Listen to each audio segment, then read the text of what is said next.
Have you ever wondered where you truly stand with the Creator? Well, welcome to this explainer. Today, we're diving into a genuinely profound 10-point spiritual scale, formulated by the renowned Islamic scholar Sheikh Omar Abdul Kafi. This framework is actually designed to help you measure your relationship with the divine.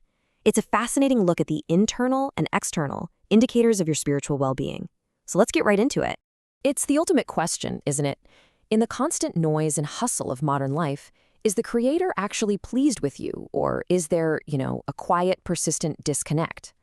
As we journey through this progressive checklist, I really want you to use these 10 signs as a sort of spiritual mirror. They're going to reveal the true state of your inner peace and help gauge exactly where you stand.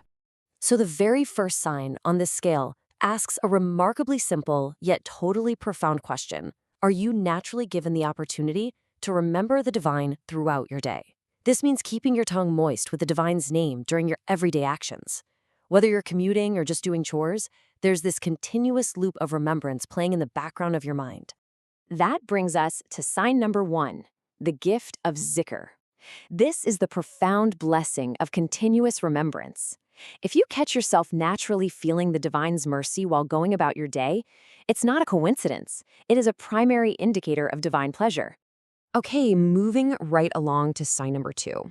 This one is all about finding deep happiness and absolute contentment in the divine's nature. It's an incredibly powerful concept known as tawakkul. Basically, it's complete, unwavering trust. To put that into perspective, think about this. Humanity has literally written over 23,000 books on the pursuit of happiness. From Socrates all the way to modern self-help gurus, we are constantly searching for joy. Yet this framework points out that true tranquility of the heart, a deep peace called itminan, comes exclusively from the spiritual connection. It's a serenity that no morning routine could ever give you. For the third sign, we shift our focus outward.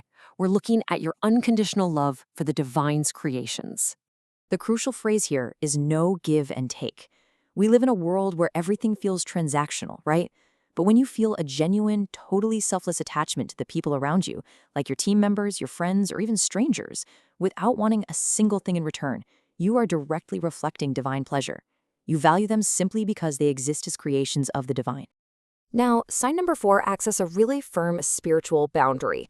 It's all about harboring a deep, visceral aversion to everything the divine has forbidden. This means you are actively distancing yourself from both major and minor sins. Actually, scratch that. It's more like treating negative actions, whether it's backbiting, subtle arrogance, or even just doom scrolling through outrage, as literal, heavy obstacles blocking your path. By removing these dense veils, you get a much clearer, untainted connection to the Creator. Sign number 5. This one is possessing a genuine, heartfelt desire to eventually meet the divine. It's knowing, deep down, that all credit in your life goes upward and never just to your own ego. You see this practiced every single day when you bow in prayer with absolute humility. It's about deliberately remembering your modest origins. Recognizing that any success, any wealth, or any influence you have achieved is entirely a divine gift, and not just the result of your own hustle, is a massive sign of spiritual health. The 6th sign is complete and total surrender to divine will. It is the ability to accept whatever life throws at you without any tightness or bitter resentment in your heart. Think about why people who have literally everything money can buy still feel so restless. Even the most powerful billionaires often seek counseling because they lack this exact inner peace. They control their financial worlds, sure, but their hearts are in absolute turmoil. It just proves that true wealth is a heart perfectly content with whatever is decreed. Sign number 7 takes us into profound realization and deep gratitude for both hidden and apparent blessings. And this brings us to an amazing story of a Sufi master and his disciple. So, the master wanted to teach his disciple the true value of blessings. He made the young man sit on a freezing cold floor with barely any clothes on, and then forced him to endure a full day of intense hunger and thirst. Finally, when the student was shivering and completely starving, the master handed him a simple blanket, a little water, and 2 ajwa dates. To that freezing disciple, that basic blanket felt like a roaring furnace, and the water tasted incredibly sweet. This visceral lesson taught him that true gratitude isn't just muttering thanks, It's deeply feeling the immense, life-saving value of things like oxygen, food, and warmth that we take for granted every single day. Sign number 8 happens when your personal desires completely align with the divine's. You actively love what he loves and naturally hate what he hates.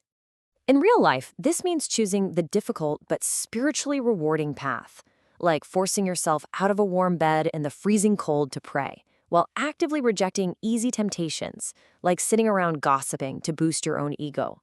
It's choosing long-term growth over temporary comfort.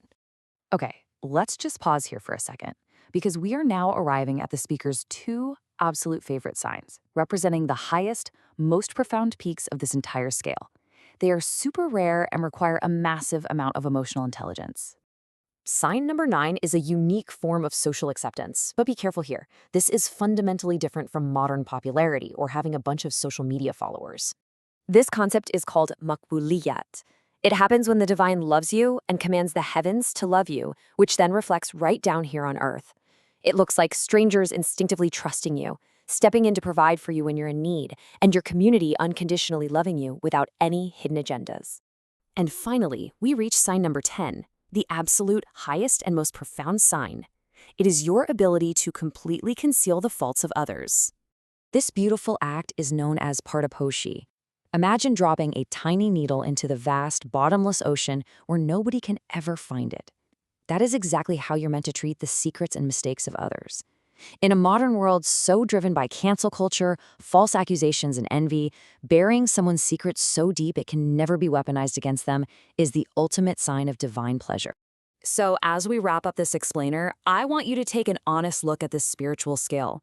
Ask yourself, how many of these 10 signs do you actually carry within yourself today? Are there areas you need to work on?